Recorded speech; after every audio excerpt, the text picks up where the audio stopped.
ರಾಜ್ಯದಲ್ಲಿ ಮುಖ್ಯಮಂತ್ರಿ ಸನ್ಮಾನ್ಯ ಸಿದ್ದರಾಮಯ್ಯ ಅವರು, ಉಪಮುಖ್ಯಮಂತ್ರಿಗಳಂತ ಸನ್ಮಾನ್ಯ ಡಿ.ಕೆ. ಶಿವಕುಮಾರ್ ಸಾಹೇಬರು ಅವರ ನೇತೃತ್ವದಲ್ಲಿ 138 ಸ್ಥಾನವನ್ನ ಗೆದ್ದು ಕಾಂಗ್ರೆಸ್ ಸರ್ಕಾರ ಅಧಿಕಾರಕ್ಕೆ ಬಂದ ನಂತರ ನಾವೇನು ನುಡಿದಂತೆ ನಡೆದಿದ್ರ ಬಗ್ಗೆ ಚರ್ಚೆ ಮಾಡಿದ್ರು. ಭಾರತೀಯ ಜನತಾ ಪಾರ್ಟಿಯವರು ನುಡಿದಂತೆ ನಡೆದು 5 ಗ್ಯಾರಂಟಿಗಳನ್ನ ಜಾರಿ ಮಾಡಿ ಎಲ್ಲ ಜನರಿಗೆ ಒಂದು ಅವಕಾಶವನ್ನು ಕೊಡ್ತಕ್ಕಂಥ ಒಂದು ಸಾಮಾಜಿಕ ನ್ಯಾಯವನ್ನು ಮಾಡ್ಯಾರ ಅಂತ ತಿಳ್ಕೊಂಡು ಹೇಳಿ ಬಹಳ ಹೆಮ್ಮೆಯಿಂದ ಹೇಳಲಿಕ್ಕೆ ಬಯಸ್ತೇನೆ. ಆದ್ರೂ ಕೂಡ ಈಗ ಚರ್ಚೆ ಪ್ರಾರಂಭ ಆಗಿತ್ತು. ಮಾನ್ಯ ವಿರೋಧ ಪಕ್ಷದ ನಾಯಕರು ಹೇಳಕತ್ತಿದ್ರು ನಮಗೆ. ಆಯ್ತು, ಅಲ್ಲ ಸರ್, ನಾ ಒಂದು ಪ್ರಿಯಾಮರ್ ಹಾಕಿ ಮಾತಾಡ್ತೇನೆ ಸರ್, ಅಷ್ಟೇ. ನಾ ಏನು ಹೆಚ್ಚಿಗೆ ಮಾತಾಡೋಲ್ಲ. ಏನ್ ಮಾತು ಕೊಟ್ಟಂಗೆ ನಡೀಲಿಲ್ಲ ಹಂಗಂತೇವ್ರು. ಮಾತು ಕೊಟ್ಟಂಗೆ ನಡೆದೇ ಅನ್ನೋದಕ್ಕೂ ಒಂದು 2 ಮಿನಿಟ್ ನಿಮ್ಗೆ ಹೇಳಿದೆ. ನಮ್ಮ ಉತ್ತರ ಕರ್ನಾಟಕ ಹೇಗಾಗಿದೆ ಅಂದ್ರೆ, ಈ ಬೆಳಗಾವಿಯಲ್ಲಿ ಅಧಿವೇಶನ ಕರೀತೇವೆ ಸರ್. ಕರೆದಂತ ಸಮಯದಲ್ಲಿ ಕೇವಲ ಪ್ರತಿಭಟನೆಗೆ ಸೀಮಿತ ಆಗ್ತಾ ಇದೆ. ತಾವೇನೋ ಒಂದು 4 ದಿವಸ ನಿಗದಿ ಮಾಡಿ ಉತ್ತರ ಕರ್ನಾಟಕ ಬಗ್ಗೆ ಚರ್ಚೆಗೆ ಒಂದು ಅವಕಾಶ ಕೊಟ್ಟಿರಲ್ಲ. ಈ ಭಾಗದ ಎಲ್ಲ ಶಾಸಕರು ಪಕ್ಷಾತೀತವಾಗಿ ಮಾತನಾಡಿದಾಗ ಅದಕ್ಕೊಂದು ಏನಾದರೂ ನಾವು ಪರಿಹಾರ ಕಂಡು ಹಿಡಲಿಕ್ಕೆ ಸಾಧ್ಯ ಇದೆ. ಇವತ್ತು ನನಗೆ ಕಲ್ಯಾಣ ಕರ್ನಾಟಕಕ್ಕೆ ಖರ್ಗೆ ಸಾಹೇಬ್ ಫೋಟೋ ಹಾಕೋಬೇಕು. ಅವರು ಆ ಭಾಗದವರು ಎಲ್ಲರೂ ಇವತ್ತು ಕಲ್ಯಾಣ ಕರ್ನಾಟಕ ಅಭಿವೃದ್ಧಿ ಆಗ್ತಾ ಇದೆ. ಧನ್ ಸಿಂಗ್ ಅವರು ಕೂಡ ಅದಕ್ಕೆ ಮುಖ್ಯಮಂತ್ರಿ ಆಗಿದ್ರು. ನಾನು ಯಾಕೆ ಖರ್ಗೆ ಸಾಹೇಬ್ ಹೇಳಿದ್ರೆ, ಕೇಂದ್ರ ಸರ್ಕಾರದ ಮೇಲೆ ಒತ್ತಡ ತಂದು ಆರ್ಟಿಕಲ್ 371J ಜಾರಿ ಮಾಡಿ ಇವತ್ತ ಅದಕ್ಕೊಂದು ಅಭಿವೃದ್ಧಿ ವ್ಯವಸ್ಥೆ ಕಾಣಲಿಕ್ಕೆ ಅವಕಾಶ ಸಿಕ್ತು. ನಮ್ಮ ಕಿತ್ತೂರು ಕರ್ನಾಟಕ ಏನಾಗಿದೆ ಅಂದ್ರೆ ಸರ್, ಬೆಳಗಾವಿ ವಿಭಾಗ ನಾವು ಬಹಳ ಡೆವಲಪ್ಮೆಂಟ್ ಆಗಿವೆ ಅಂತ ತಿಳ್ಕೊಂಡು ಹೇಳಿ ರಾಜ್ಯದಲ್ಲಿ ತಿಳ್ಕೊಂಡ್ರೆ ಗೊತ್ತಿಲ್ಲ. ಆದ್ರೆ ಅತಿ ಹಿಂದುಳಿದ ಪ್ರದೇಶ ಅಂದ್ರೆ ಅದು ಕಿತ್ತೂರು ಕರ್ನಾಟಕ. ಡಾಕ್ಟರ್ ನಂಜುಂಡಪ್ಪ ವರದಿ ಪ್ರಕಾರ ನಮ್ದು SDP ಯೋಜನೆ ಬಂತು. ಅದ್ರ ಮೂಲಕ ಏನೋ ಅಲ್ಲೆಲ್ಲೇ ಸ್ವಲ್ಪ ಚರ್ಚೆ ಪ್ರಾರಂಭ ಆಯ್ತು. ಅಭಿವೃದ್ಧಿ ಕೆಲಸಗಳು ಆಗ್ತಾವ ಅನ್ನುವಂತ ಭಾವನೆ ನಮ್ಗೆಲ್ಲರಿಗೂ ವ್ಯಕ್ತಪಡಿಸಿದ್ರು.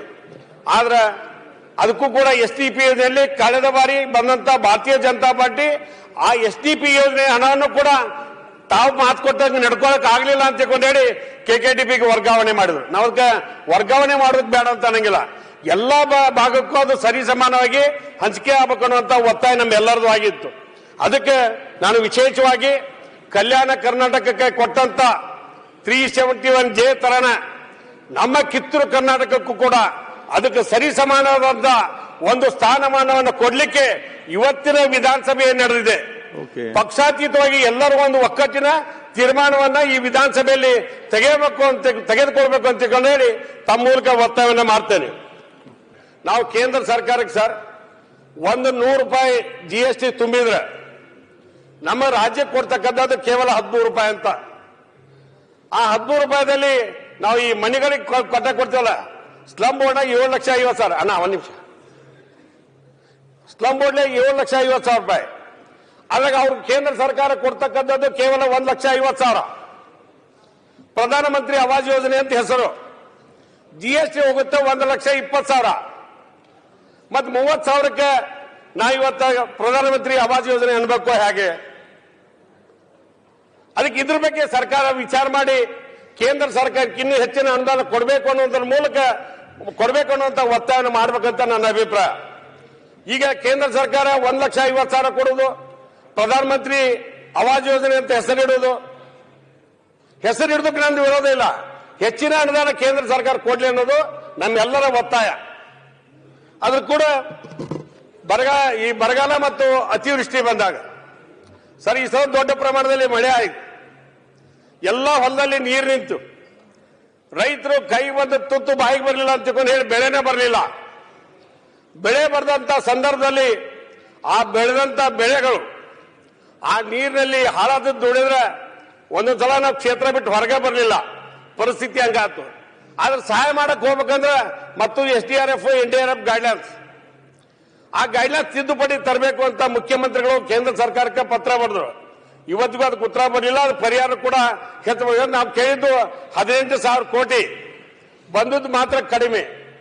ಅದಕ್ಕೂ ಕೂಡ ಕೇಂದ್ರ ಸರ್ಕಾರಕ್ಕೆ ಎಲ್ಲರೂ ಕೂಡ ಒತ್ತಾಯ ಮಾಡ್ತಕ್ಕಂಥ ಪ್ರಯತ್ನವನ್ನು ಮಾಡಬೇಕು ಅನ್ನುವಂತ ವಿಚಾರವನ್ನು ಹೇಳಿ, ಮಹದಾಯಿ ಇರ್ಬೋದು, ಕಳಸಾ ಬಂಡೂರಿ ಇರ್ಬೋದು, ಇದ್ರ ಕೂಡ ಕೃಷ್ಣಾ ಯೋಜನೆ ಪ್ರಮುಖವಾಗಿದ್ದು UKP ನ ಒಂದು ರಾಷ್ಟ್ರೀಯ ಯೋಜನೆ ಮಾಡಿದ್ರೆ ಈಗ ಸೌದಿಯವರು ಮಾತಾಡಕತ್ತಿದ್ರು. ಅಂತ ಸಂದರ್ಭದಲ್ಲಿ ಅವ್ರೆಲ್ಲ ಆ ಪಾರ್ಟಿಯವ್ರನ್ನ ಕರ್ಕೊಂಡು ಕೇಂದ್ರ ಸರ್ಕಾರಕ್ಕೆ ಒಂದು ನಿಯೋಗ ಹೋಗಿ ಅದೊಂದು ರಾಷ್ಟ್ರೀಯ ಯೋಜನೆ ಮಾಡಿದ್ರೆ ಮಾತ್ರ ಯುಕೆಪಿಗೆ ಒಂದು ಅಂತಿಮ ತೀರ್ಮಾನವನ್ನು ತೆಗೆದುಕೊಳ್ಳಲಿಕ್ಕೆ ಸಾಧ್ಯತೆ ಅನ್ನುವಂತ ಮಾತನ್ನು ಹೇಳುವುದರ ಜೊತೆಗೆ ಉತ್ತರ ಕರ್ನಾಟಕದ ರೈತರಿಗೆ ಪ್ರಧಾನಮಂತ್ರಿ ಫಸಲ್ ಬಿಮಾ ಯೋಜನೆ ಸರ್, ರೈತರಿಗೆ ಅದೊಂದು ದೊಡ್ಡ ಆಶಾ ಕಿರಣ. ಏನೋ ದುಡ್ಡು ತುಂಬಿಟ್ರೆ ದುಡ್ಡು ಬಂದ್ಬಿಡ್ತು ಅನ್ನುವಂತ ಭಾವನೆ ನಮಗಿದೆ ಸರ್. ಒಂದು LIC ಯೋಜನೆಯನ್ನ ಜಾರಿ ಮಾಡ್ತೀವಿ. LIC ತುಂಬುದು ಅದಕ್ಕೆ ಸರ್, ಯಾವ್ದಾರ ಆಕ್ಸಿಡೆಂಟ್ ಆತಂದ್ರೆ ಆ ಆಕ್ಸಿಡೆಂಟ್ ಆದಾಗ ಸತ್ತ ಮನುಷ್ಯನಿಗೆ ಇಷ್ಟು ಪರಿಹಾರ ಬರುತ್ತೆ ಅಂತ. ಈ ಪ್ರಧಾನಮಂತ್ರಿ ಫಸಲ್ ಬಿಮಾ ಯೋಜನೆಯಲ್ಲಿ ಹಂಗಿಲ್ಲ. ಯಾವ್ದೋ ಒಂದು ಮಾನದಂಡ ಮಾಡ್ತಾರೆ, ಒಂದು 6 ಮಂದಿ ಇನ್ಶೂರೆನ್ಸ್ ಖಾಸಗಿ ಕಂಪನಿಯವರು ಟೆಂಡರ್ ಹಾಕ್ತಾರೆ. ಅದಕ್ಕೆ ಚಲುವರಾಯ ಸ್ವಾಮಿಯವರು ಒಂದು ಮೀಟಿಂಗ್ ಮಾಡಿದ್ರು ಮೊನ್ನೆ, ನಮ್ಮ ಕೃಷಿ ಸಚಿವರು. ನಿಮಗೆ 80%ಗಿಂತ ಹೆಚ್ಚು ಲಾಭ ಆಗ್ತದ್ರೆ ಅದಕ್ಕೆ ಸರ್ಕಾರ ತುಂಬ್ಕೋತೀವಿ ಅಂತೇಳಿ. ಅವಾಗ ಕಂಪನಿಯವರು ಪಾರ್ಟಿಸಿಪೇಟ್ ಮಾಡೋದು ಕಡಿಮೆ ಮಾಡಿದ್ರು. ಕಳೆದ 4-5 ವರ್ಷದಿಂದ ಪ್ರಧಾನಮಂತ್ರಿ ಫಸಲ್ ಬಿಮಾ ಯೋಜನೆ ಕರ್ನಾಟಕದಲ್ಲಿ ಕರ್ನಾಟಕ ರೈತ ಸುರಕ್ಷಾ ಪ್ರಧಾನಮಂತ್ರಿ ಫಸಲ್ ಬಿಮಾ ಯೋಜನೆ ಅಂತ ಹೆಸರಿಟ್ಟೇವಿ.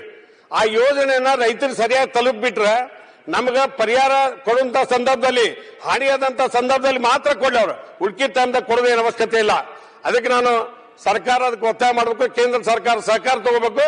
ಪ್ರಧಾನಮಂತ್ರಿ ಫಸಲ್ ಬಿಮಾ ಯೋಜನೆ ರೈತರಿಗೆ ಪರಿಹಾರ ಸಿಗುವಂತ ವ್ಯವಸ್ಥೆ ಆಗಬೇಕು ಅನ್ನುವಂತ ವಿಚಾರವನ್ನು ಹೇಳಿ, ನಾನು ಈ ಗ್ರೀನ್ ಗ್ರಾಮ್ ಬಗ್ಗೆ ಸರ್, ನಾವು ಹೆಚ್ಚು ಹೆಸರು ಬೆಳಿತೀವಿ, ಮೆಕ್ಕೆಜೋಳ ಬೆಳಿತೀವಿ.